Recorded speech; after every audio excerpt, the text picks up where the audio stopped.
ਸਤਿ ਸ਼੍ਰੀ ਅਕਾਲ। ਤੁਸੀਂ ਜੁੜੇ ਹੋਏ ਹੋ ਪੰਜਾਬੀ ਰੇਡੀਓ USA ਦੇ ਨਾਲ ਤੇ ਮੈਂ ਹਾਂ ਪ੍ਰਵੀਨ ਸ਼ਰਮਾ ਲੈ ਕੇ ਹਾਜ਼ਰ ਹਾਂ ਪ੍ਰੋਗਰਾਮ ਖਬਰ ਤੇ ਨਜ਼ਰ। ਖਬਰ ਤੇ ਨਜ਼ਰ ਪ੍ਰੋਗਰਾਮ ਦੇ ਵਿੱਚ ਕੀ ਅਹਿਮ ਤੇ ਕੀ ਖਾਸ ਖਬਰਾਂ ਨੂੰ ਲੈ ਕੇ ਚਰਚਾ ਕਰਨ ਦੇ ਲਈ ਜੁੜ ਚੁੱਕੇ ਨੇ ਪੰਜਾਬ ਤੋਂ ਸੀਨੀਅਰ ਪੱਤਰਕਾਰ, ਉੱਘੇ ਲੇਖਕ ਅਤੇ ਸਰਗਰਮ ਸਮਾਜਿਕ ਕਾਰਕੁਨ ਦੀਪਕ ਸ਼ਰਮਾ ਝਨਾਰਥਲ ਜੀ। ਸ਼ਰਮਾ ਜੀ, ਸਤਿ ਸ਼੍ਰੀ ਅਕਾਲ। ਸਵਾਗਤ ਹੈ ਜੀ ਪੰਜਾਬੀ ਰੇਡੀਓ USA ਤੇ। ਸਤਿ ਸ਼੍ਰੀ ਅਕਾਲ ਪ੍ਰਵੀਨ ਜੀ, ਸਾਰੇ ਦਰਸ਼ਕਾਂ ਨੂੰ, ਸਰੋਤਿਆਂ ਨੂੰ ਪਿਆਰ ਭਰੀ ਸਤਿ ਸ਼੍ਰੀ ਅਕਾਲ। ਸਤਿ ਸ਼੍ਰੀ ਅਕਾਲ ਜੀ। ਪ੍ਰੋਗਰਾਮ ਦੇ ਵਿੱਚ ਅੱਗੇ ਵਧਣ ਤੋਂ ਪਹਿਲਾਂ ਧੰਨਵਾਦ ਕਰਦੇ ਚਲੀਏ ਸਪਾਂਸਰਸ ਦਾ, ਜਿਹੜੇ ਜ਼ਰੀਆ ਬਣਦੇ ਨੇ ਇਹਨਾਂ ਪ੍ਰੋਗਰਾਮਾਂ ਨੂੰ ਤੁਹਾਡੇ ਤੱਕ ਪਹੁੰਚਾਉਣ ਦੇ ਲਈ। ਖਾਲਸਾ ਇੰਸ਼ੋਰੈਂਸ ਏਜੰਸੀ ਵਾਲੇ, ਜਿਨ੍ਹਾਂ ਤੋਂ ਤੁਸੀਂ ਹਰ ਤਰੀਕੇ ਦੀ ਇੰਸ਼ੋਰੈਂਸ ਲੈ ਸਕਦੇ ਹੋ। ਇੰਸ਼ੋਰੈਂਸ ਬਾਰੇ ਪਤਾ ਕਰਨ ਲਈ ਇਹਨਾਂ ਦਾ ਨੰਬਰ ਹੈ 408-272-2500। ਇਹ 1992 ਤੋਂ ਲਗਾਤਾਰ ਇੰਸ਼ੋਰੈਂਸ ਬਿਜ਼ਨਸ ਦੇ ਵਿੱਚ ਸ਼ਾਨਦਾਰ ਸੇਵਾਵਾਂ ਦੇ ਰਹੇ ਨੇ ਤੇ ਅਮਰੀਕਾ ਭਰ ਦੇ ਵਿੱਚ ਇੰਸ਼ੋਰੈਂਸ ਕਰਦੇ ਨੇ। ਓਬਾਮਾ ਕੇਅਰ, ਮੈਡੀਕੇਅਰ ਜਾਂ ਫਿਰ ਕਵਰਡ ਕੈਲੀਫੋਰਨੀਆ ਬਾਬਤ ਪਾਲਿਸੀ ਕਰਵਾਉਣ ਦੇ ਲਈ, ਸਲਾਹ ਲੈਣ ਦੇ ਲਈ ਅੱਜ ਹੀ ਕਾਲ ਕਰੋ 408-272-2500 ਤੇ। ਟਰਕੀਆਨਾ ਇਮੀਗ੍ਰੇਸ਼ਨ ਲਾ ਫਰਮ ਵਾਲੇ ਜੇ ਟਰਕੀਆਨਾ, ਟੌਨੀ ਟਰਕੀਆਨਾ ਦੇ ਨਾਲ ਤੁਸੀਂ US ਇਮੀਗ੍ਰੇਸ਼ਨ ਬਾਬਤ ਕੋਈ ਵੀ ਸਲਾਹ ਕਰਨੀ ਹੈ, ਕੋਈ ਵੀ ਸਵਾਲ ਪੁੱਛਣਾ ਤੇ ਇਹਨਾਂ ਦਾ ਨੰਬਰ ਹੈ 415-909-0503। Gurdeep Singh Birdi Clovis, Mandeep Singh, Sandeep Kaur San Jose, Onkar Singh Fresno, Gurnam Singh Antelope, Jarnail Singh Seattle, Mandeep Dhillon Yuba City ਤੇ ਲਾਲੀ ਸਿੰਘ ਗਰੇਵਾਲ ਫਰੀਮੌਂਟ ਤੋਂ। ਇਹਨਾਂ ਸਾਰੇ ਹੀ ਸਪਾਂਸਰਸ ਦਾ ਬਹੁਤ ਬਹੁਤ ਧੰਨਵਾਦ। ਤੇ ਜੇਕਰ ਤੁਸੀਂ ਵੀ ਪੰਜਾਬੀ ਰੇਡੀਓ USA ਦੇ ਇਹਨਾਂ ਪ੍ਰੋਗਰਾਮਾਂ ਨੂੰ ਸਪਾਂਸਰ ਕਰਨਾ ਚਾਹੁੰਦੇ ਹੋ ਤਾਂ ਸਟੂਡੀਓ ਦਾ ਨੰਬਰ ਹੈ 408-272-5200। ਅੱਜ ਦਾ ਖਬਰ ਤੇ ਨਜ਼ਰ ਪ੍ਰੋਗਰਾਮ ਸਾਲ 2025 ਦੀ 12 ਫਰਵਰੀ ਦਾ ਪ੍ਰੋਗਰਾਮ ਹੈ ਤੇ ਦਿਨ ਅੱਜ ਵੀਰਵਾਰ ਹੈ। ਖਬਰਾਂ ਦੀ ਸ਼ੁਰੂਆਤ ਕਰੀਏ ਸ਼ਰਮਾ ਜੀ ਪੰਜਾਬ ਦੀ ਸਿਆਸਤ ਦੇ ਨਾਲ ਜੁੜੀ ਇੱਕ ਖਾਸੀ ਚਰਚਿਤ ਖਬਰ ਤੋਂ। ਆਪਰੇਸ਼ਨ ਲੋਟਸ ਸ਼ੁਰੂ ਦੇ ਵਿੱਚ ਜਦੋਂ ਸਰਕਾਰ ਬਣੀ ਸੀ ਉਦੋਂ ਇਸ ਸ਼ਬਦ ਦੀ ਕਾਫੀ ਚਰਚਾ ਹੋਈ ਸੀ ਤੇ ਹੁਣ ਇੱਕ ਵਾਰ ਫਿਰ ਤੋਂ ਇਹ ਸ਼ਬਦ ਚਰਚਾ ਦੇ ਵਿੱਚ ਹੈ। ਨਰਿੰਦਰ ਭਰਾਜ, ਜਿਹੜੇ ਕਿ ਹਰਿਆਣੇ ਦੇ ਮੁੱਖ ਮੰਤਰੀ ਦੇ ਦੋਸ਼ ਲਾ ਰਹੇ ਨੇ ਕਿ ਉਹ ਟਿਕਟ ਆਪਣੀ ਬਚਾ ਰਹੇ ਨੇ ਜਾਂ ਪੱਕੀ ਕਰ ਰਹੇ ਨੇ ਜੀ।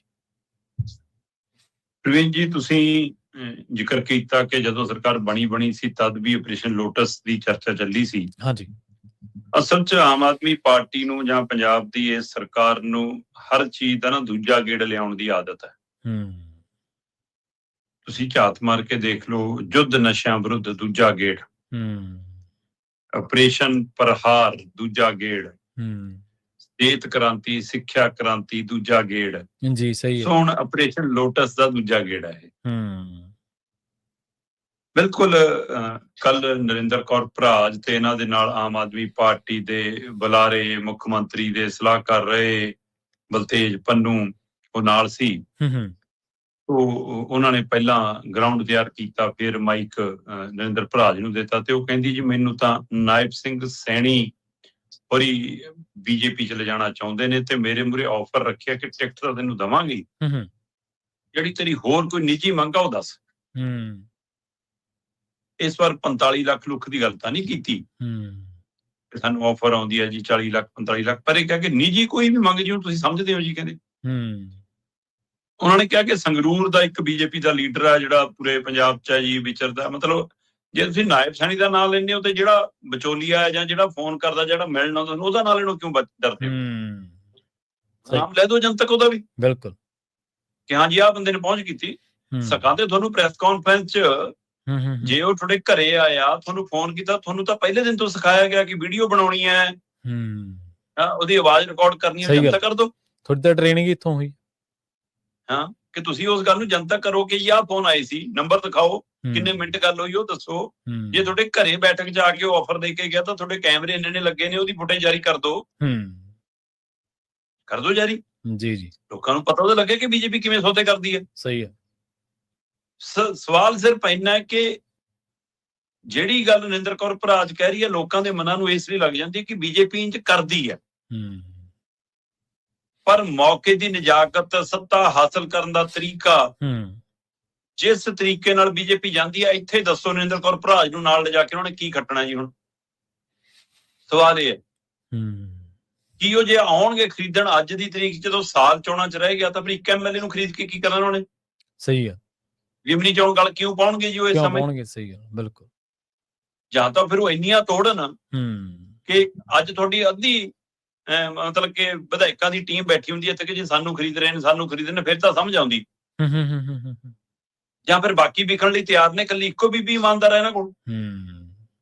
ਕਿਉਂ ਨਹੀਂ ਕੋਈ ਹੋਰ ਬੋਲਿਆ? ਸਹੀ ਹੈ।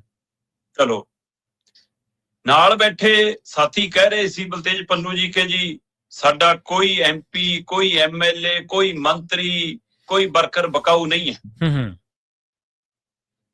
ਪਤਾ ਨਹੀਂ ਪੱਤਰਕਾਰ ਹੋਰ ਇੱਧਰ ਉੱਧਰ ਦੇ ਸਵਾਲ ਕੀ ਪੁੱਛੀ ਗਏ, ਕਿਸੇ ਨੇ ਚੇਤੇ ਨਹੀਂ ਕਰਾਇਆ ਕਿ ਸੁਸ਼ੀਲ ਰਿੰਕੂ ਕਿਹਨਾਂ ਦਾ ਸੀ, ਸ਼ੀਤਲ ਉਂਗਰਾਲ ਕਿਹਨਾਂ ਦਾ ਸੀ।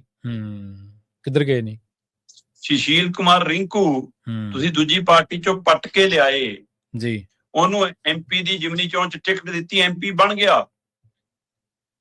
MP ਬਣਨ ਤੋਂ ਬਾਅਦ ਉਹਨੂੰ ਦੁਬਾਰਾ ਤੁਸੀਂ 2024 ਦੀਆਂ ਚੋਣਾਂ ਦੇ ਲਈ ਟਿਕਟ ਦਿੱਤੀ, ਸਣੇ ਟਿਕਟ ਤੁਹਾਡਾ MP ਭੱਜ ਗਿਆ। ਦੋ ਜਵਾਬ ਸਹੀ ਹੈ। ਸ਼ੀਤਲ ਉਂਗਰਾਲ ਉਹ ਵਿਅਕਤੀ ਜਿਹਨੇ ਸਭ ਤੋਂ ਪਹਿਲੀ FIR ਕਰਾਈ ਸੀ ਆਪਰੇਸ਼ਨ ਲੁੱਟਸ ਦੇ ਖਿਲਾਫ, ਉਹ ਵੀ BJP ਵੱਲੋਂ ਲੜ ਲਿਆ, ਚਾਹੇ ਨਹੀਂ ਜਿੱਤਿਆ, ਅਗਲਾ ਤੁਹਾਡੇ ਕੋਲ MLA ਸੀ, ਉਹ ਉਧਰ ਕਿਉਂ ਗਿਆ? ਦਿਓ ਜਵਾਬ।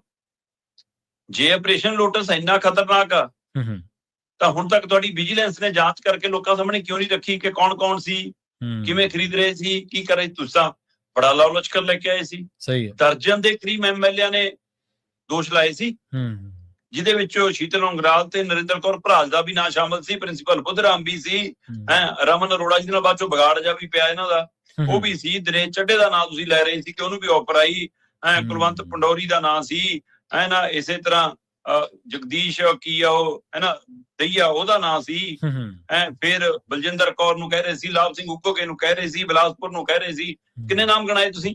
ਜੀ ਜੀ।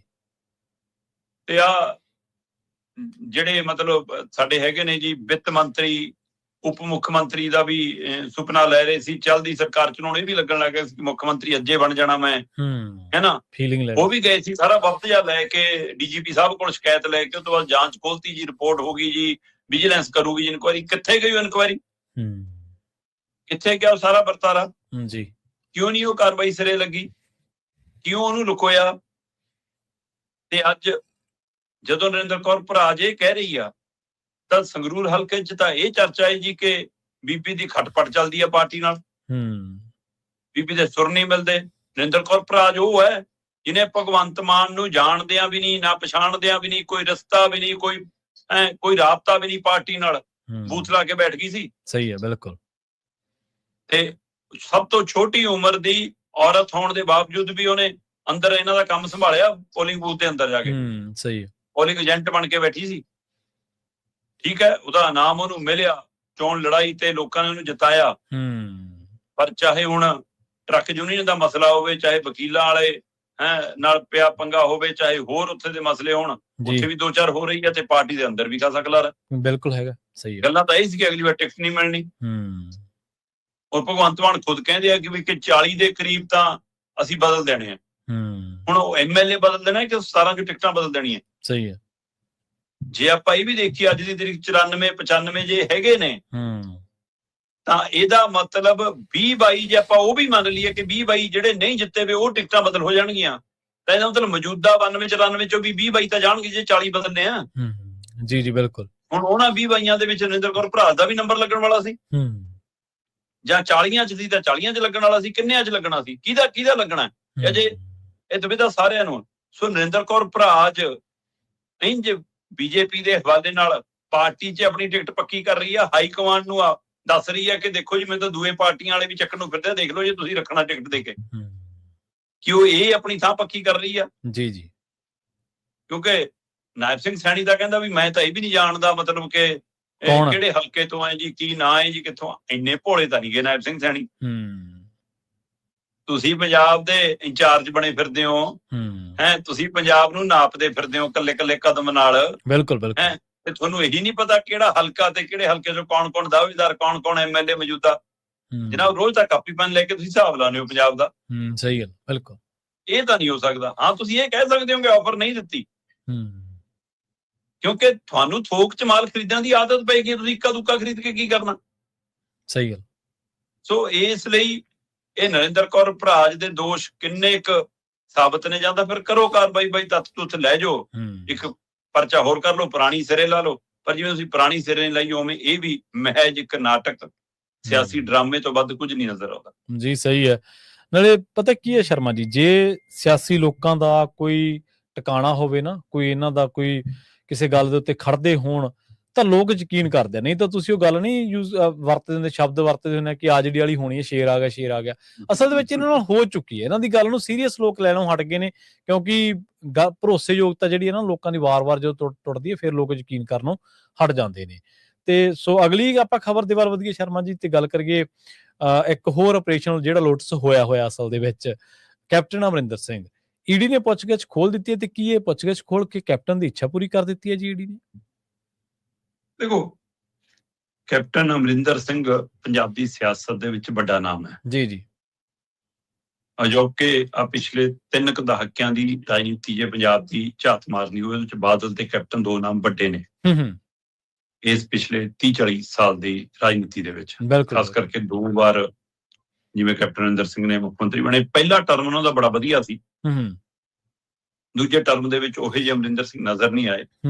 ਜਿਵੇਂ ਮੌਜੂਦਾ ਭਗਵੰਤ ਮਾਨ ਲਈ ਕਿਹਾ ਜਾਂਦਾ, ਉਸੇ ਤਰ੍ਹਾਂ ਅਮਰਿੰਦਰ ਸਿੰਘ ਲਈ ਵੀ ਕਿਹਾ ਜਾਂਦਾ ਸੀ ਦੂਜੇ ਟਰਮ 'ਚ ਕਿ ਬਣੇ ਹੋਏ ਕਾਂਗਰਸ ਪਾਰਟੀ ਦੇ ਮੁੱਖ ਮੰਤਰੀ ਨੇ, ਹੈਨਾ, ਤੇ ਪਰ ਹੈਗੇ ਨੇ ਮੋਦੀ ਅਮਿਤ ਸ਼ਾਹ ਦੇ। ਜੀ ਸਹੀ। ਸੋ ਇਸ ਲਈ ਉਹਨਾਂ ਦੀ ਬੋਲੀ ਵੀ ਬੋਲਦੇ ਰਹੇ ਨੇ, ਉਹਨਾਂ ਦੇ ਅਨੁਸਾਰ ਚੱਲਦੇ ਵੀ ਰਹੇ ਨੇ। ਤੇ ਕਾਂਗਰਸ ਨੇ ਜਦੋਂ ਬਦਲਿਆ ਤੇ ਮੁੱਖ ਮੰਤਰੀ ਤੋਂ ਘੱਟ ਮਨਜ਼ੂਰ ਨਹੀਂ, ਫਿਰ ਮੈਂ ਚੱਲਿਆ।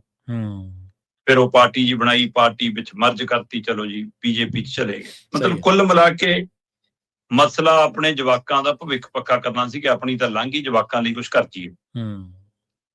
ਰਾਜਨੀਤਿਕ ਕੁਰਸੀਆਂ ਉਹਦੇ ਦਿਵਾਉਣਾ ਮਸਲਾ ਸੀ ਜਾਂ ਉਹਨਾਂ ਦੀ ਚਮੜੀ ਬਚਾਉਣਾ ਮਸਲਾ ਸੀ। ਸਹੀ।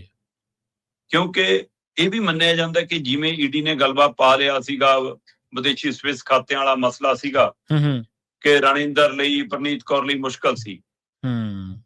ਬਈ ਕਾਂਗਰਸ 'ਚ ਰਹਿੰਦੇ ਆ ਤਾਂ ਇਹ ਦਾਗੀ ਸੀ, ਤੁਹਾਡੀ ਪਾਰਟੀ ਜਾ ਕੇ ਤਾਂ ਚੋਣ ਵੀ ਲੜ ਲਈ ਪ੍ਰਨੀਤ ਕੌਰ ਨੇ। ਸਹੀ ਹੈ। ਇਹਦਾ ਮਤਲਬ ਫਿਰ ਤਾਂ ਉਹ ਦੁੱਧ ਤੋਂ ਲਈ ਹੋਗੀ। ਜਦੋਂ ਉਧਰੋਂ ਸਾਫ਼ ਚਿੱਟ ਮਿਲ ਗਈ ਤਾਂ ਹੀ ਚੋਣ ਲੜਾਈ ਤੁਸੀਂ। ਬਿਲਕੁਲ। ਤੇ ਅੱਜ ਫਿਰ ਫਾਈਲਾਂ ਕਿੱਥੋਂ ਖੁੱਲ ਗਈਆਂ ਦੁਬਾਰਾ? ਕੀ ਉਹ ਸਮਝੌਤਾ ਭੁੱਲ ਕੇ ਚੁੱਪ ਰਹਿਣ ਵਾਲਾ ਅਮਰਿੰਦਰ ਸਿੰਘ ਬੋਲ ਪਏ, ਇਸ ਲਈ ਈਡੀ ਨੇ ਫਾਈਲਾਂ ਖੋਲੀਆਂ? ਹੁਣ ਜਿਹੜੀ ਗੱਲ ਅਮਰਿੰਦਰ ਸਿੰਘ ਕਹਿ ਰਹੇ ਨੇ ਕਿ ਬਈ 15 ਸਾਲ ਭੁੱਲ ਜੋ, ਬੀਜੇਪੀ ਪੰਜਾਬ 'ਚ ਆ ਜੂਗੀ, ਬਿਨਾਂ ਗੱਠਜੋੜ ਤੋਂ ਅਕਾਲੀਆਂ ਨਾਲ ਗੱਠਜੋੜ ਕਰ ਲਓ ਤਾਂ ਹੀ ਹੈ, ਨਹੀਂ ਕਿ ਸਿਰਫ ਇਸ ਗੱਲ ਦਾ ਗੁੱਸਾ ਖਾ ਗਏ ਮੋਦੀ ਅਮਿਤ ਸ਼ਾਹ ਕਿ ਉਹਨਾਂ ਨੇ ਈਡੀ ਨੂੰ ਕਹਾ ਕਿ ਚੱਕੋ ਵੀ ਫਾਈਲਾਂ, ਚਲੋ ਤੁਰਪੋ ਜੀ। ਜੇ ਇਹੀ ਗੱਲ ਹੈ ਗੱਠਜੋੜ ਦੀ ਗੱਲ, ਤਾਂ ਸੁਨੀਲ ਜਾਖੜ ਲਗਾਤਾਰ ਕਰ ਰਿਹਾ। ਜਾਂ ਇਹ ਤੋਂ ਅਗਲੀ ਗੱਲ ਜੀ, ਅਮਰਿੰਦਰ ਸਿੰਘ ਕਹਿੰਦੇ ਵੀ ਕਿ ਪੰਜਾਬ 'ਚ, ਪੰਜਾਬ ਬਾਰੇ, ਪੰਜਾਬ ਦੀ ਸਿਆਸਤ ਬਾਰੇ ਮੇਰੇ ਤੋਂ ਵੱਧ ਅੱਜ ਦੇ ਦੌਰ 'ਚ ਕੌਣ ਜਾਣਦਾ, ਤੇ ਬੀਜੇਪੀ 'ਚ ਹੁੰਦਿਆਂ ਮੈਨੂੰ ਪੁੱਛਿਆ ਨਹੀਂ ਜਾ ਰਿਹਾ। ਕਾਂਗਰਸ ਹਾਈ ਕਮਾਂਡ 'ਚ ਮੈਨੂੰ ਪੁੱਛਣ ਦੀ ਲੋੜ ਨਹੀਂ ਹੁੰਦੀ ਸੀ, ਮੈਂ ਜਾ ਕੇ ਬੂਹਾ ਖੜਕਾਉਂਦਾ ਸੀ, ਦਰਵਾਜ਼ੇ ਖੁੱਲ ਜਾਂਦੇ ਸੀ ਸਵਾਗਤ ਲਈ। ਸਹੀ ਗੱਲ, ਮੇਰੀ ਸਿੱਧੀ ਪਹੁੰਚ ਅਪਰੋਚ ਸੀ। ਇੱਥੇ ਕਹਿੰਦੇ ਸਾਨੂੰ ਕੋਈ ਪੁੱਛਦਾ ਹੀ ਨਹੀਂਗਾ। ਹੁਣ ਉਹ ਜਿਹੜੀ ਇੱਛਾ ਸੀ ਕਿ ਪੁੱਛ-ਗਿੱਛ ਵਧੇ, ਉਹ ਪੂਰੀ ਕਰਤੀ ਫਿਰ ਬੀਜੇਪੀ ਨੇ ਕਿ ਲੈ ਭਾਈ ਈਡੀ ਤੈਨੂੰ ਪੁੱਛਣ ਆ ਗਈ। ਹੁਣ ਇੱਛਾ ਪੂਰੀ ਹੋ ਗਈ। ਸਹੀ ਹੈ, ਬਿਲਕੁਲ। ਪਰ ਅਮਰਿੰਦਰ ਸਿੰਘ ਉਹ ਵਿਅਕਤੀ ਹੈ ਜਿਹੜਾ ਦਮ ਰੱਖਦਾ ਹੈ ਕਿ ਹਾਂ ਦਿੱਲੀ ਦੇ ਨਾਲ ਕਿਵੇਂ ਸਿੱਧਣਾ ਹੈ, ਕਿਵੇਂ ਬੋਲਣਾ ਹੈ, ਕਿਵੇਂ ਗੱਲ ਕਰਨੀ ਹੈ, ਕਿਹਨੂੰ ਕਿਹੜੇ ਪਾਏ ਤੇ ਰੱਖਣਾ ਹੈ। ਪਰ ਹਾਲਤ ਵਕਤ ਕਿੱਥੇ ਲਿਆ ਕੇ ਖੜਾ ਹੁੰਦਾ ਕਿ ਪ੍ਰਧਾਨ ਮੰਤਰੀ ਜਿੱਥੋਂ ਚੌਪਰ ਚੜ੍ਹਦਾ ਉਤਰਦਾ ਉੱਥੇ ਲਾਈਨ 'ਚ ਖੜ ਕੇ ਹੱਥ ਮਿਲਾਉਣ ਨੂੰ ਖੜੇ ਸੀ ਮੋਦੀ ਨਾਲ। ਇਹ ਉਹ ਅਮਰਿੰਦਰ। ਸੋ ਵਕਤ ਕੈਸੀ ਚੀਜ਼ ਆ। ਹੁਣ ਸਵਾਲ ਇਹ ਹੈ ਕਿ ਕਿਤੇ ਕੈਪਟਨ ਅਮਰਿੰਦਰ ਦੀ ਸਥਿਤੀ ਪ੍ਰਕਾਸ਼ ਸਿੰਘ ਬਾਦਲ ਵਾਲੀ ਤਾਂ ਨਹੀਂ ਹੋਗੀ? ਸਹੀ ਕਿ ਬਾਦਲ ਹੋਰਾਂ ਨੂੰ ਜਾਂਦੀ ਵਾਰੀ ਵੀ ਸੁਖਵੀਰ ਨੇ ਕਿਹਾ ਕਿ ਲੜ ਲਓ ਜੀ, ਨਹੀਂ ਤਾਂ ਸਾਡੀ ਗਤੀ ਨਹੀਂ ਹੁੰਦੀ। ਗਤੀ ਤਾਂ ਵੀ ਨਹੀਂ ਹੋਈ। ਸੋ ਪਰ ਪ੍ਰਕਾਸ਼ ਸਿੰਘ ਬਾਦਲ ਜਾਂਦੀ ਵਾਰੀ ਹਾਰ ਕੇ ਗਿਆ। ਹੁਣ ਕਿਤੇ ਟੱਬਰ ਤਾਂ ਨਹੀਂ ਗਲ ਪਿਆ ਹੋਇਆ ਕਿ ਜੇ ਕਾਂਗਰਸ ਕੁਝ ਨਹੀਂ ਬਣਦਾ, ਮੁੜ ਬੀਜੇਪੀ ਕੁਝ ਨਹੀਂ ਬਣਦਾ ਤਾਂ ਮੁੜ ਕੇ ਕਾਂਗਰਸ ਕਨੀ ਦੇਖ ਲਓ। ਕਿਤੇ ਇਹ ਇੱਛਾ ਤਾਂ ਨਹੀਂ, ਕਿਤੇ ਇਸ ਵਿਗੜੇ ਬੋਲ, ਵਿਗੜੇ ਸੁਰਾਂ ਦੇ ਵਿੱਚ ਕਾਂਗਰਸ ਨਾਲ ਦੁਆਰਾ ਰਾਬਤਾ ਤਾਂ ਨਹੀਂ ਕੀਤਾ ਜਾ ਰਿਹਾ। ਪਰ ਕਾਂਗਰਸ ਨੇ ਇਸ ਮੌਕੇ ਅਮਰਿੰਦਰ ਸਿੰਘ ਦਾ ਕੀ ਕਰਨਾ ਜੀ? ਨਾ ਉਹ ਸਰਗਰਮ ਸਿਆਸਤ 'ਚ ਹੁਣ ਤੁਰਨ ਫਿਰਨ ਜੋਗੇ। ਹਾਂ, ਕੀ ਉਹ ਪ੍ਰਨੀਤ ਕੌਰ ਨੂੰ ਤੋਂ ਅਜੇ ਵੀ ਕੋਈ ਆਸ ਰੱਖਦੇ ਨੇ? ਸਹੀ। ਜਾਂ ਉਹ ਹੁਣ ਬੇਟੀ ਦੇ ਵਿੱਚੋਂ ਕੁਝ ਦੇਖਣਾ ਚਾਹੁੰਦੇ ਨੇ ਕਿ ਹਾਂ ਇਹ ਕੱਲ ਨੂੰ ਚਿਹਰਾ ਮੋਹਰਾ ਬਣ ਸਕਦੀ ਹੈ, ਜਾਂ ਉਹ ਇਸ ਪਰਿਵਾਰ ਦੇ ਨਾਂ ਨੂੰ ਨਾਲ ਰੱਖਣਾ ਚਾਹੁੰਦੇ ਨੇ? ਕੀ ਕਾਂਗਰਸ ਵੀ ਉਸੇ ਤਰੀਕੇ ਨਾਲ ਸੋਚ ਰਹੀ ਜਿਸ ਤਰੀਕੇ ਨਾਲ ਜੇ ਕੈਪਟਨ ਪਰਿਵਾਰ ਸੋਚ ਰਿਹਾ ਜੀ? ਜਾਂ ਬੀਜੇਪੀ ਦੀ ਲੀਡਰਸ਼ਿਪ ਨੂੰ ਸ਼ੰਕੇ ਸ਼ੋਭੇ ਇੰਨੇ ਬੜੇ ਹੋ ਗਏ ਨੇ ਅਮਰਿੰਦਰ ਸਿੰਘ ਤੇ ਕਿ ਜੇ ਉੱਧਰ ਰਹਿੰਦੇ ਆ ਸਾਡੇ ਨਾਲ ਰਾਬਤੇ 'ਚ ਰਹਿ ਸਕਦਾ, ਸਾਡੇ ਨਾਲ ਰਹਿ ਕੇ ਕਿਤੇ ਉਹਨਾਂ ਦੇ ਰਾਬਤੇ 'ਚ ਤਾਂ ਨਹੀਂ। ਸਹੀ ਹੈ, ਬਿਲਕੁਲ। ਸੋ ਇਹ ਡਰ ਹੈ, ਉਹਦੇ ਵਿੱਚੋਂ ਈਡੀ ਨੇ ਫਾਈਲਾਂ ਖੋਲੀਆਂ ਦੁਬਾਰਾ। ਜੋ ਵੀ ਹੋਵੇ, ਕੈਪਟਨ ਦੀਆਂ ਮੁਸ਼ਕਲਾਂ ਵਧੀਆ ਨਜ਼ਰ ਆਉਂਦੀਆਂ ਨੇ। ਇੱਕ ਪਾਸੇ ਹਸਪਤਾਲ 'ਚ ਨੇ, ਗੋਡੇ ਦਾ ਆਪਰੇਸ਼ਨ ਇਸ ਉਮਰੇ, ਹੈ ਨਾ। ਫਿਰ ਉਹ ਕਹਿੰਦੇ ਉਹਦੇ ਚੱਕਰ 'ਚ ਥੋੜਾ ਜਿਹਾ ਨਿਗਰਾਨੀ 'ਚ ਰੱਖਣ ਲਈ ICU 'ਚ ਵੀ ਲੈ ਗਏ ਤੇ ਮੁੰਡੇ ਨੂੰ ਬੁਲਾਇਆ ਸੀ ਈਡੀ ਨੇ। ਮੁੰਡਾ ਗਿਆ ਨਹੀਂ। ਅਗਲਾ ਕਹੂਗਾ ਜੀ ਮੇਰਾ ਤਾਂ ਪਾਪਾ ਹਸਪਤਾਲ ਪਿਆ, ਮੈਂ ਕਿੱਥੋਂ ਆ ਜਾਵਾਂ। ਸਹੀ ਹੈ। ਸੋ ਇਸ ਲਈ ਆਉਂਦੇ ਦਿਨਾਂ ਦੇ ਵਿੱਚ ਈਡੀ ਕਿਵੇਂ ਅੱਗੇ ਵੱਧਦੀ ਹੈ। ਕੁਝ ਧਿਰਾਂ ਦਾ ਇਹ ਵੀ ਮੰਨਣਾ ਕਿ ਸ਼ਾਇਦ ਹੁਣ ਇਸ ਉਮਰੇ ਕਲੀਨ ਚਿੱਟ ਲੈਣ ਦੇ ਲਈ ਕਵਾਇਦ ਹੈ ਕਿ ਇੱਕ ਵਾਰ ਪੁੱਛਗਿੱਛ ਲਈ ਬੁਲਾ ਬਲੂ ਲੋ, ਕਾਰਵਾਈ ਜੀ ਪਾ ਲਓ, ਬਾਅਦ ਚੋਂ ਫਾਈਲਾਂ ਬੰਦ ਕਰ ਦੋ। ਭਾਜੀ ਇੰਜ ਲੱਗਦਾ ਨਹੀਂ। ਬੀਜੇਪੀ ਅੰਦਰ ਜਿਹੀ ਜੀ ਕੜੱਤਣ ਰੱਖ ਕੇ ਰਾਜਨੀਤੀ ਕਰਦੀ ਆ, ਉਹਦੇ ਵਿੱਚੋਂ ਲੱਗਦਾ ਕਿ ਅਮਰਿੰਦਰ ਦੀਆਂ ਮੁਸ਼ਕਲਾਂ ਵੱਧ ਸਕਦੀਆਂ ਨੇ। ਜਾਂ ਚੁੱਪ ਵੱਟਣੀ ਪਊਗੀ, ਚੁੱਪ ਵੱਟ, ਹੈ ਨਾ। ਕੀ ਹੈ ਨਾ, ਦੜਵੱਟ ਜਮਾਨਾ ਕੱਟ ਬੀਬੀ, ਹੈ ਨਾ। ਸੋ ਜਾਂ ਤਾਂ ਫਿਰ ਉਹ ਰਾਹ ਤੇ ਚੱਲਣਾ ਪਊਗਾ ਜਾਂ ਫਿਰ ਪਾਲਾ ਬਦਲਣਾ ਪਊਗਾ ਇਸ ਉਮਰੇ ਜਨਾਬ। ਅਸਲ ਦੇ ਵਿੱਚ ਮੈਨੂੰ ਲੱਗਦਾ ਕਾਂਗਰਸ ਸ਼ਾਇਦ ਇਸ ਪੱਖ ਤੋਂ ਵੀ ਸੋਚਦੀ ਹੋਣੀ ਹੈ ਵੀ ਜੇ ਨਵਜੋਤ ਸਿੰਘ ਸਿੱਧੂ ਚਲੇ ਗਏ ਤੇ ਪਟਿਆਲੇ ਤੋਂ ਰਾਜਨੀਤੀ ਕਰਨ ਲੱਗੇ ਤਾਂ ਪਟਿਆਲੇ ਤੋਂ ਚਲੋ ਇਹ ਪਰਿਵਾਰ ਦੇ ਨਾਲ ਡੰਗ ਟਪਾਈ ਹੋਈ ਚੱਲੂਗੀ। ਬਾਕੀ ਦੇਖਦੇ ਹਾਂ ਕੀ ਬਣਦਾ। ਹਲੇ ਤਾਂ ਉਹਨਾਂ ਨੇ ਦੇਖੋ ਭੁਪੇਸ਼ ਬਘੇਲ ਨੇ ਕਿਹਾ ਕਿ ਆਜੋ ਜੀ, ਰੈੱਡ ਕਾਰਪਟ ਤੁਹਾਡੇ ਲਈ ਵਿਛਾਇਆ, ਗੁਲਦਸਤੇ ਲੈ ਕੇ ਖੜੇ ਆ, ਸਵਾਗਤ ਹੈ, ਸਾਡੇ ਬੂਹੇ ਅੱਜ ਵੀ ਖੁੱਲੇ ਨੇ। ਅਸਲ 'ਚ ਭੁਪੇਸ਼ ਬਘੇਲ ਦੀ ਜਾਂ ਕਿਸੇ ਦਲਾਲ ਦੀ ਲੋੜ ਨਹੀਂ। ਅਮਰਿੰਦਰ ਦਾ ਸੋਨੀਆ ਪਰਿਵਾਰ ਨਾਲ ਜੋ ਨਾਤਾ ਰਿਸ਼ਤਾ ਹੈ ਨਾ, ਮਤਲਬ ਹੈ ਨਾ, ਉਹ ਸਭ ਨੂੰ ਪਤਾ ਕਿ ਰਾਜੀਵ ਗਾਂਧੀ ਨਾਲ ਉਹਨਾਂ ਦਾ ਜਿਹੋ ਜਿਹਾ ਯਾਰਾਨਾ ਸੀਗਾ ਤੇ ਰਾਹੁਲ ਨੂੰ ਤਾਂ ਜਵਾਬ ਕਹਿ ਕੇ ਡੀਲ ਕਰਦੇ ਨੇ। ਸੋ ਇਸ ਲਈ ਉਹਨਾਂ ਲਈ ਉਹ ਮੁਸ਼ਕਲ ਨਹੀਂ ਗਾ। ਉਹ ਆਪ ਜਿੱਦਣ ਚਾਹਣ ਉੱਧਰ ਜਾ ਸਕਦੇ ਨੇ। ਉਹਨਾਂ ਨੂੰ ਬਘੇਲ ਦੀ ਜਾਂ ਕਿਸੇ ਦੀ ਲੋੜ ਨਹੀਂ। ਜੀ ਬਿਲਕੁਲ। ਅਗਲੀ ਗੱਲ ਕਰੀਏ ਰਾਹੁਲ ਗਾਂਧੀ ਦੀ। ਭਾਜਪਾ ਕਹਿੰਦੇ ਰਾਹੁਲ ਗਾਂਧੀ ਨੂੰ ਸੰਸਦ ਦੇ ਵਿੱਚੋਂ ਕਢਵਾਉਣਾ ਚਾਹੁੰਦੀ ਹੈ ਜੀ। ਅਸਲ 'ਚ ਪਹਿਲਾਂ ਤਾਂ ਉਹ ਮਤਲਬ ਮਤਾ ਲਿਆ ਰਹੇ ਸੀਗੇ ਰਾਹੁਲ ਗਾਂਧੀ ਦੇ ਖਿਲਾਫ। ਫਿਰ ਪਤਾ ਲੱਗਿਆ ਕਿ ਨਹੀਂ ਜੀ, ਉਹ ਮਤਾ ਤਾਂ ਕਿਤੇ ਟਿਕਣਾ ਨੀਗਾ, ਕੁਛ ਨਹੀਂ ਹੋਣਾ। ਤੇ ਫਿਰ ਜੀ ਆਪਾਂ ਇਹਦੇ ਵਿਗੜੇ ਬੋਲ ਜੀ, ਇਹਦੇ ਗਲਤ ਸ਼ਬਦ ਜੀ ਵਰਤੋਂ ਜੀ, ਇਹ ਕਟਾ ਦਿਓ ਜੀ। ਇਹ ਸਾਰੀ ਕਾਰਵਾਈ ਦੇ ਦੌਰਾਨ ਨਿਸ਼ਿਕਾਂਤ ਦੁਬੇ ਜਿਹੜਾ ਮੋਸ਼ਨ ਲਿਆਏ ਨੇ ਹੁਣ, ਉਹ ਮੋਸ਼ਨ ਇਹ ਕਹਿੰਦਾ ਕਿ ਜੀ ਕਿ ਰਾਹੁਲ ਗਾਂਧੀ ਦੀ ਮੈਂਬਰਸ਼ਿਪ ਰੱਦ ਹੋਵੇ। ਠੀਕ ਹੈ। ਤੇ ਮੈਂਬਰਸ਼ਿਪ ਰੱਦ ਹੋਣ ਦੇ ਨਾਲ ਨਾਲ ਇਹਨਾਂ ਤੇ ਜੀਵਨ ਭਰ ਚੋਣ ਲੜਨ ਤੇ ਰੋਕ ਲੱਗੇ। ਇਹ ਮੋਸ਼ਨ ਮਤਲਬ ਕਿ ਲੋਕਤੰਤਰਕ ਤਰੀਕੇ ਨਾਲ ਇਸ ਲਈ ਲਿਆ ਜਾਂਦਾ ਕਿ ਜਦੋਂ ਇਹ ਸਾਬਤ ਕਰ ਦਿੱਤਾ ਜਾਵੇ ਕਿ ਜੀ ਕਿ ਬੰਦਾ ਸੰਸਦ ਦੇ ਵਿੱਚ ਖੜ ਕੇ ਜਾਂ ਮੈਂਬਰ ਹੁੰਦਿਆਂ ਸੰਸਦ ਦਾ ਦੇਸ਼ ਵਿਰੋਧੀ, ਦੇਸ਼ ਨੂੰ ਖੰਡਿਤ ਕਰਨ ਲਈ, ਦੇਸ਼ ਦੇ ਟੁਕੜੇ ਕਰਨ ਲਈ, ਹੁਣ ਇਹ ਮਤਲਬ ਇਹਨੂੰ ਟੁਕੜੇ ਤੋਂ ਉੱਪਰ ਦੀ ਰਾਜਨੀਤੀ ਤਾਂ ਆਉਂਦੀ ਨਹੀਂ ਬੀਜੇਪੀ ਨੂੰ। ਸਹੀ ਹੈ, ਬਿਲਕੁਲ। ਸੋ ਇਸ ਲਈ ਇਹਨਾਂ ਨੂੰ ਫਿਰ ਉਹੀ ਹਥਿਆਰ ਇੱਕ ਲੱਗਦਾ। ਹਾਂ, ਇੰਨੇ ਘਾਗ ਲੀਡਰ ਹੈਗੇ ਨੇ, ਨਾਪ ਤੋਲ ਕਰਕੇ ਦੇਖਣਗੇ ਕਿ ਕਿਤੇ ਇਕੱਲੇ ਰਾਹੁਲ ਨੂੰ ਬਾਹਰ ਕਰਕੇ ਅਸੀਂ ਕਾਂਗਰਸ ਨੂੰ ਜਿਉਂਦੀ ਤਾਂ ਨਹੀਂ ਕਰ ਬੈਠਾਂਗੇ ਕਿਤੇ। ਇਹ ਹਿਸਾਬ ਕਿਤਾਬ ਲਾਉਣਾ ਪਊਗਾ। ਸੋ ਮਤਲਬ ਆਪਾਂ ਕੱਲ ਇੱਕ ਗੱਲ ਕਰ ਰਹੇ ਸੀ ਨਾ ਉਹਦੇ ਵਾਲੀ ਕਿ ਬਈ ਇਹ ਜੇ ਦੂਆ ਬੰਦਾ ਬੋਲਦਾ ਫਿਰ ਕਹਿੰਦਾ ਜੀ ਤਾਂ ਮੈਂਬਰ ਹੈ ਨਹੀਂ ਇੱਥੇ, ਸੰਸਦ 'ਚ ਹਾਜ਼ਰ ਨੀਗਾ ਜੀ, ਤੁਸੀਂ ਕਿਉਂ ਬੋਲਦੇ ਹੋ, ਹੈ ਨਾ। ਨਹਿਰੂ ਕਿਹੜਾ ਹੈਗਾ। ਸੋ ਪਤਾ ਨਹੀਂ, ਸਾਡੇ ਵਾਲਾ ਪ੍ਰੋਗਰਾਮ ਸੁਣ ਲਿਆ ਕੱਲ, ਕਾਂਗਰਸ ਦਾ ਇੱਕ ਮੈਂਬਰ ਪਾਰਲੀਮੈਂਟ ਬੋਲ ਰਿਹਾ ਸੀ ਸੰਸਦ 'ਚ ਇਹੀ ਗੱਲ। ਅੱਛਾ, ਹੈ ਨਾ। ਹਾਂ, ਤੇ ਇਸ ਲਈ ਮਤਲਬ ਕਿ ਇਹ ਸਵਾਲ ਤਾਂ ਹੈਗਾ ਕਿ ਤੁਹਾਡੇ ਮੈਂਬਰਾਂ ਲਈ ਨਿਯਮ ਹੋਰ ਨੇ, ਵਿਰੋਧੀ ਦਲਾਂ ਲਈ ਤੁਹਾਡੇ ਨਿਯਮ ਹੋਰ ਨੇ। ਸਹੀ ਗੱਲ। ਉਹਨਾਂ ਲਈ ਤੁਹਾਡਾ ਪੈਮਾਨਾ ਹੋਰ ਹੈ, ਇਹਨਾਂ ਲਈ ਪੈਮਾਨਾ ਹੋਰ ਹੈ ਨਾ। ਉਹਨਾਂ ਲਈ ਰੋਕ ਹੋਰ ਤਰ੍ਹਾਂ ਦੀ। ਉਹ ਕਹਿੰਦੇ ਜੀ ਉਹ ਨੋਟਬੰਦੀ ਦੀ ਗੱਲ ਕਰਨ ਲੱਗਿਆ ਉਹ ਮੈਂਬਰ, ਤੇ ਉਹਨੂੰ ਕਹਿੰਦੇ ਨੋਟਬੰਦੀ ਨੂੰ ਤਾਂ 10 ਸਾਲ ਹੋ ਗਏ, ਅਬ ਇਸकी ਬਾਤ ਕਿਉਂ ਕਰਦੇ ਹੋ। ਕਹਿੰਦਾ ਜੀ ਨਹਿਰੂ ਕੱਲ ਜੰਮਿਆ ਹੋਣਾ, ਜਿਹਦੀ ਉਹਦੀ ਗੱਲ ਰੋਜ਼ ਹੁੰਦੀ ਹੈ ਜੀ, ਹੈ ਨਾ। ਮਤਲਬ ਕਿ ਉਸ ਸਮੇਂ ਦੀਆਂ ਗੱਲਾਂ ਤੁਸੀਂ ਬਾਰ-ਬਾਰ ਕਰਦੇ ਹੋ। ਕਹਿੰਦੇ ਫਿਰ ਉਹਦਾ ਕੀ ਹੈ ਜੀ, ਉੱਥੇ ਰੋਕ ਕਿਉਂ ਨਹੀਂ ਲਾਉਂਦੇ। ਇਹ ਤਕਰਾਰ ਦੇ ਦਰਮਿਆਨ ਹੁਣ ਇਹ ਸਾਬਤ ਕਰ ਰਹੇ ਨੇ ਕਿ ਰਾਹੁਲ ਗਾਂਧੀ ਨੇ ਪ੍ਰਧਾਨ ਮੰਤਰੀ ਬਾਰੇ, ਦੇਸ਼ ਬਾਰੇ ਝੂਠ ਬੋਲਿਆ ਜੀ, ਸਬੂਤ ਨਹੀਂ ਦੇ ਪਾ ਰਹੇ ਜੀ, ਹੈ ਨਾ। ਮਤਲਬ ਇਹ ਸਾਰੀ ਪ੍ਰਕਿਰਿਆ ਤਹਿਤ ਕਾਂਗਰਸ ਨੂੰ ਡਰਾਉਣਾ ਚਾਹੁੰਦੇ ਨੇ। ਉਹ ਰਾਹੁਲ ਗਾਂਧੀ ਨੂੰ ਡਰਾਉਣਾ ਚਾਹੁੰਦੇ ਨੇ। ਰਾਹੁਲ ਗਾਂਧੀ ਨੇ ਮੋੜਵਾਂ ਜਵਾਬ ਦਿੱਤਾ, ਕਹਿੰਦਾ ਤੁਸੀਂ ਜਿਹੜਾ ਮੋਸ਼ਨ ਲਿਆਉਣਾ ਉਹ ਲਿਆਓ ਜੀ, ਜਿਹੜਾ ਮਤਾ ਪਾਸ ਕਰਨਾ ਉਹ ਕਰਾਓ, ਜਿਹੜੀ ਕਾਰਵਾਈ ਕਰਨੀ ਉਹ ਕਰੋ, ਮੈਂ ਦੇਸ਼ ਨਾਲ, ਕਿਸਾਨਾਂ ਨਾਲ ਖੜਾ। ਠੀਕ ਹੈ। ਉਹ ਹੁਣ ਰਾਜਨੀਤੀ ਤਾਂ ਉਹ ਵੀ ਕਰ ਰਿਹਾ, ਉਹਨੂੰ ਵੀ ਪਤਾ ਹੈ ਕਿ ਕਿਸੇ ਤਰ੍ਹਾਂ ਮੇਰਾ ਸੱਤਾ ਨੂੰ ਹੱਥ ਪਵੇ, ਹੈ ਉਹ ਇਸ ਜੋੜ ਤੋੜ 'ਚ ਹੈ। ਪਰ ਉਹਦੇ ਬਾਵਜੂਦ ਵੀ ਉਹ ਜਦੋਂ ਬੋਲਦਾ ਤਾਂ ਲੱਗਦਾ ਕਿ ਕਾਂਗਰਸ ਤੋਂ ਅੱਡ ਹੋ ਕੇ ਉਹ ਇਕੱਲਾ ਹੀ ਗੱਲ ਕਰੀ ਜਾਂਦਾ। ਕਾਂਗਰਸ ਵੀ ਉਵੇਂ ਲੜਦੀ ਨਜ਼ਰ ਨਹੀਂ ਆਉਂਦੀ ਉਹਦੇ ਨਾਲ। ਸਹੀ। ਕਾਂਗਰਸ ਦੇ ਲੀਡਰ ਵੀ ਉਹਦੇ ਨਾਲ ਉਵੇਂ ਖੜੇ ਨਜ਼ਰ ਨਹੀਂ ਆਉਂਦੇ ਜਿਸ ਪਾਏ ਤੇ ਰਾਹੁਲ ਗਾਂਧੀ ਅੱਜ ਕੱਲ੍ਹ ਬੋਲ ਰਿਹਾ। ਸੋ ਹੁਣ ਇਸ ਦਾ ਅਰਥ ਕਿ ਤੁਹਾਡੇ ਕੋਲ ਕੀ ਵਿਰੋਧੀ ਧਿਰ ਦੇ ਲੀਡਰ ਦੇ ਬੋਲਾਂ ਦੇ ਜਵਾਬ ਨਹੀਂ ਹੈਗੇ ਤਾਂ ਤੁਸੀਂ ਇਸ ਮੋਸ਼ਨ ਤੇ ਆ ਰਹੇ ਹੋ। ਕੀ ਤੁਹਾਨੂੰ ਇਹ ਡਰ ਪੈ ਗਿਆ ਕਿ ਉਹਦਾ ਅਸਰ ਲੋਕਾਂ ਤੇ ਹੋਣ ਲੱਗ ਜੂਗਾ। ਕੀ ਤੁਹਾਨੂੰ ਲੱਗਦਾ ਹੈ ਕਿ ਤੁਹਾਡੀ ਧਰਮ ਦੀ ਰਾਜਨੀਤੀ ਨੂੰ ਖੰਡਿਤ ਕਰ ਦੇਣਗੇ ਉਹਦੇ ਬੋਲ। ਸਹੀ ਹੈ।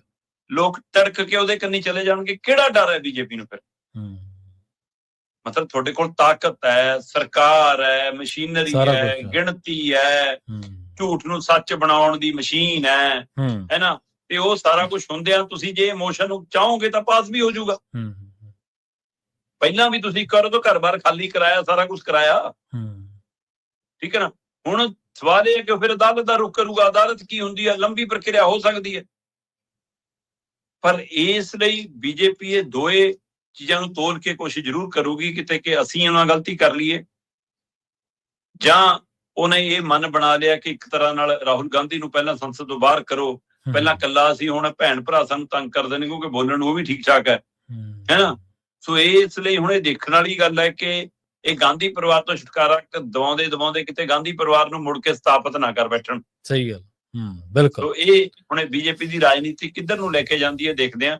ਪਰ ਫਿਲਹਾਲ ਉਹ ਮੋਸ਼ਨ ਦੇ ਰਾਹੀਂ ਇਹ ਸੰਕੇਤ ਮਿਲ ਰਿਹਾ ਕਿ ਉਹਨਾਂ ਨੂੰ ਡਰ ਲੱਗਦਾ ਹੁਣ ਕਿ ਵਿਰੋਧੀ ਧਿਰ ਦਾ ਲੀਡਰ ਸਾਨੂੰ ਜਿਹੜੇ ਸਵਾਲਾਂ 'ਚ ਘੇਰਦਾ ਉਹਦੇ ਜਵਾਬ ਲੱਭਣੇ, ਸਾਨੂੰ ਜਵਾਬ ਦੇਣੇ ਸਾਨੂੰ ਔਖੇ ਹੋ ਰਹੇ ਜੀ। ਕਾਂਗਰਸੀ ਉਹਦਾ ਕੀ ਸਾਥ ਦੇਣ ਜੀ? ਕਾਂਗਰਸੀ ਏਜੰਸੀਆਂ ਤੋਂ ਡਰੀ ਜਾਂਦੇ ਆ, ਕੋਈ ਈਡੀ ਤੋਂ ਡਰੀ ਜਾਂਦਾ, ਕੋਈ ਇਨਕਮ ਟੈਕਸ ਤੋਂ ਡਰੀ ਜਾਂਦਾ, ਕੋਈ ਕਿਸੇ ਤੋਂ ਡਰੀ ਜਾਂਦਾ ਜੀ। ਅਗਲੀ ਗੱਲ ਕਰੀਏ ਪੰਜਾਬ ਦੀ ਕਿਸਾਨੀ ਦੀ। ਸ਼ਰਮਾ ਜੀ, ਇੱਕ ਪੰਜਾਬ ਦੀ ਕਿਸਾਨੀ ਦੇ ਨਾਲ ਦੁਖਾਂਤ ਹੈ ਵੀ ਦੇਸ਼ ਭਰ ਦੇ ਵਿੱਚ ਇਸ ਕਿਸਾਨੀ ਨੂੰ ਇਸ ਤਰੀਕੇ ਨਾਲ ਜਾਣਿਆ ਜਾਂਦਾ ਵੀ ਇਹ ਤਾਂ ਬੜੀ ਸਮਰੱਥ ਹੈ, ਪਰ ਅਸਲ ਦੇ ਵਿੱਚ ਜਿਹੜੀਆਂ ਚੁਣੌਤੀਆਂ ਨੇ ਉਹ ਉਹਨਾਂ ਨੂੰ ਕਿਸਾਨ ਹੀ ਜਾਣਦੇ, ਜੋ ਉਹ ਤੰਤੇ ਹਟਾਉਂਦੇ ਨੇ। ਪੰਜਾਬ ਦੇ ਹਰ ਕਿਸਾਨ ਪਰਿਵਾਰ ਦੇ ਸਿਰ ਕਹਿੰਦੇ 2 ਲੱਖ ਰੁਪਏ ਦਾ ਕਰਜ਼ਾ। ਸ਼ਰਮਾ ਜੀ, ਪ੍ਰਵੀਨ ਜੀ, ਜਦੋਂ ਕਿਸਾਨੀ ਕਰਜ਼ੇ ਦੀ ਗੱਲ ਆਉਂਦੀ ਹੈ ਨਾ, ਤਦ ਬਹੁਤ ਸਿਆਣੇ ਬੰਦੇ ਵੀ ਮੈਂ ਟਪਲਾ ਖਾਂਦੇ ਦੇਖੇ ਨੇ। ਉਹ ਗੱਲ ਕਰਨਗੇ ਜੀ ਕਿਸਾਨ ਨੂੰ ਆਪਣੀ ਚਾਦਰ ਅਨੁਸਾਰ ਪੈਰ ਪਸਾਰਨਾ ਚਾਹੀਦਾ ਜੀ, ਉਹਨੇ ਵਿਆਹਾਂ ਦੇ ਕੰਮ ਵਧਾ ਲਏ ਜੀ, ਖਰਚੇ ਵਧਾ ਲਏ ਜੀ, ਹੈ ਨਾ। ਉਹ ਇਹ ਚੀਜ਼ ਦਾ ਅਕਸਰ ਮੈਂ ਸਿਆਣੇ ਬੰਦਿਆਂ ਨੂੰ ਜ਼ਿਕਰ ਕਰਦਿਆਂ ਦੇਖਦਾ। ਕਮਾਲ ਹੈ ਮਤਲਬ ਪ੍ਰਵੀਨ ਜੀ ਕਿ ਇਕੱਲੇ ਕਿਸਾਨ ਲਈ ਉਹ ਬੰਦਿਸ਼ ਹੈ ਕਿ ਉਹ ਆਪਣੇ ਜਵਾਕਾਂ ਦੇ ਵਿਆਹ ਚਾਲ ਲੜਨ ਨਾਲ ਨਾ ਕਰੇ, ਹੈ ਨਾ ਜੀ। ਸਹੀ ਹੈ, ਬਿਲਕੁਲ। ਬਾਕੀ ਘਰਾਣੇ ਜੋ ਮਰਜ਼ੀ ਕਰਨ, ਮਤਲਬ ਕਾਰਪੋਰੇਟ ਘਰਾਣੇ ਛੋਟੇ ਤੋਂ ਲੈ ਕੇ ਬੜੇ ਉਦਯੋਗਪਤੀ ਜਿਹੜੇ ਕਈ ਗੁਣਾ ਕਰਜ਼ਾ ਲਈ ਬੈਠੇ ਹੁੰਦੇ ਨੇ, ਬਿਲਕੁਲ, ਉਹ ਜਦੋਂ ਬੜੇ ਵਿਆਹ ਕਰਦੇ ਨੇ ਤਦ ਨਹੀਂ ਕੋਈ ਪੁੱਛਦਾ ਕਿ ਤੁਹਾਡੇ ਸਿਰ ਤੇ ਇੰਨਾ ਕਰਜ਼ਾ, ਤੁਸੀਂ ਕਾਹਨੂੰ ਇਹੋ ਜਿਹਾ ਵਿਆਹ ਕਰ ਰਹੇ ਹੋ। ਬਿਲਕੁਲ। ਤੇ ਆਪਣੇ ਪਿੰਡਾਂ ਦੇ ਵਿੱਚ ਬਈ ਕਿੰਨਾ ਕੁ ਹੁੰਦਾ, ਇੱਕ ਦਿਨ ਪਹਿਲਾਂ ਅਖੰਡ ਪਾਠ ਦਾ ਭੋਗ ਪਾ ਲਓ, ਦੂਏ ਦਿਨ ਜਨ ਚੜਾ ਲਓ, ਹੈ ਨਾ।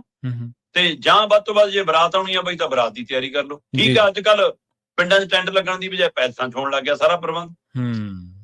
ਤੇ ਕੀ ਕਿਸਾਨ ਨੂੰ, ਕਿਸਾਨ ਦੇ ਜਵਾਕਾਂ ਨੂੰ ਆਪਣੇ ਚਾਅ ਲਾੜ ਪੂਰੇ ਕਰਨ ਦਾ ਹੱਕ ਨਹੀਂ? ਬਿਲਕੁਲ, ਕਿਉਂ ਨਹੀਂ। ਤੇ ਇਹ ਜਿਹੜੇ ਕਰਜ਼ੇ ਦੀ ਗੱਲ ਹੁੰਦੀ ਹੈ, ਅਸਲੀ ਕਰਜ਼ੇ ਦੀ ਗੱਲ ਹੈ, ਇਹ ਗੌਰ ਕਰਕੇ ਜ਼ਿਕਰ ਕਰਨ ਜੀ ਕਿ ਖੇਤੀ ਦੇ ਨਾਲ ਸੰਬੰਧਿਤ ਕਰਜ਼ਿਆਂ ਦਾ ਮਸਲਾ। ਪੰਜਾਬ ਦੇ ਕਿਸਾਨ ਨੂੰ ਸੰਪੰਨ ਕਿਸਾਨ ਕਿਹਾ ਜਾਂਦਾ, ਬਿਲਕੁਲ।